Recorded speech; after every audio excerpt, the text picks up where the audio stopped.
तो ऐसे ही नाम हम यही वो करते हैं कि राम के नाम में ज़्यादा शक्ति है, राम का नाम बड़ा है ना, राम से भी, राम से बड़ा राम का नाम। नाम में ही नामी है। साधना के मार्ग में श्रद्धा होनी चाहिए। श्रद्धा आस्तिक वृत्ति को कहते हैं। इसके साथ भक्ति होनी चाहिए। भक्ति युक्त श्रद्धा साधक की इस प्रकार रक्षा करती है जैसे माता नन्हे शिशु की। देवाधिदेव भगवान को स्थापित करके जो साधन किया जाए उसमें कोई विघ्न बाधा नहीं आती। कर्म साम्य, गुरु साम्य हो तो भगवान साम्य हो जाता है।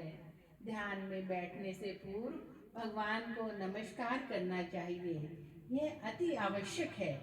इसमें प्रत्याहार होता है। दूसरी तरफ से वृत्तियां रुकती हैं। नाम योग में यह विशेषता है कि इसमें भगवान स्वयं साक्षी रूप से होते हैं और विघ्न विनष्ट करते हैं। यह भावना होनी चाहिए, इससे सहारा मिलेगा। नाम भगवान का प्रतीक है, अर्थात एक चिन्ह है। यह मूर्ति भी हो सकती है, मनुष्य भी हो सकता है, किंतु नाम का प्रतीक सबसे अच्छा है, क्योंकि नामी नाम में होता है।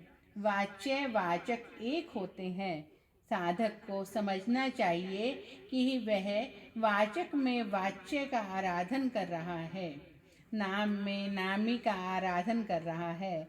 रूप का प्रतीक भी अच्छा है, उसका निरादर नहीं है, पर नाम का प्रतीक उत्तम है। संतों और महर्षियों ने नाम की शक्ति को समझा है और उसको प्रकट किया है।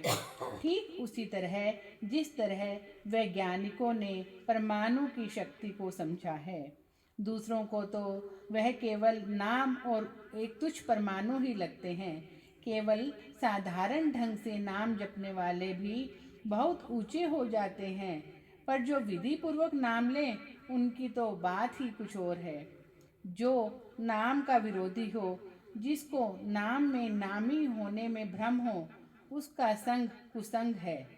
चाहे वह अपने अंश का हो या वंश का हो, यह भावना होनी चाहिए कि जो मेरे मन के मंदिर की मूर्ति का अनादर करता है वह मलेच्छ ही है। अध्यात्म मार्ग में श्रद्धा बड़ी चीज है।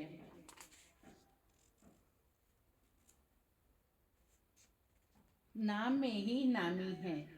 जिस राम नाम परम पिता परमेश्वर का नाम है, इसमें राम स्वयं विद्यमान है।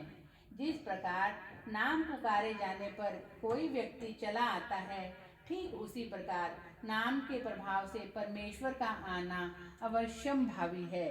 उसी प्रकार नाम में नामी सम्मिलित है, केवल नाम दिया जाता है, स्वरूप नहीं।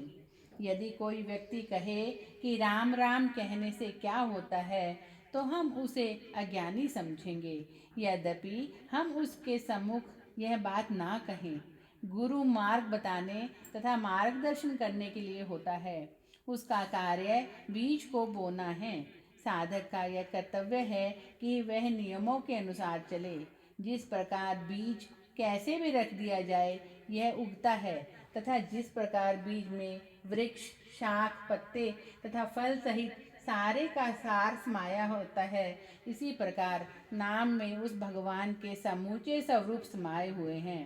बीजारोपण एक विशेष प्रकार से तैयार की हुई भूमि में किया जाना चाहिए और उसके पश्चात भी नियम पालन आवश्यक है।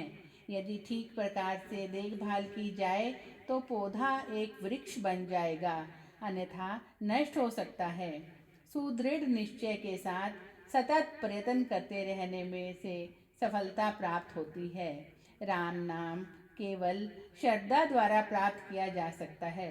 अतः साधक के लिए श्रद्धावान एवं तीव्र चाह वाला होना आवश्यक है।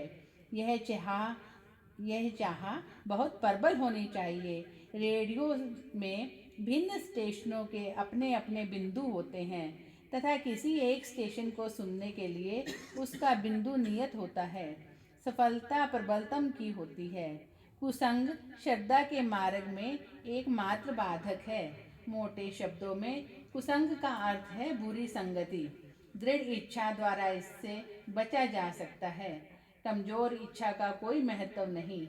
ऐसे भी व्यक्ति होते हैं जो यद्यपि आपके मित्र होते हैं किंतु वह आपके विचारों को भी अपने जैसा बनाने का यत्न करते हैं। राज्य सरकारें भी ऐसा करती हैं। राजनीति में भी कुसंग से सावधान रहने को कहा जाता है। जय श्री राम। जय श्री राम। जय श्री राम।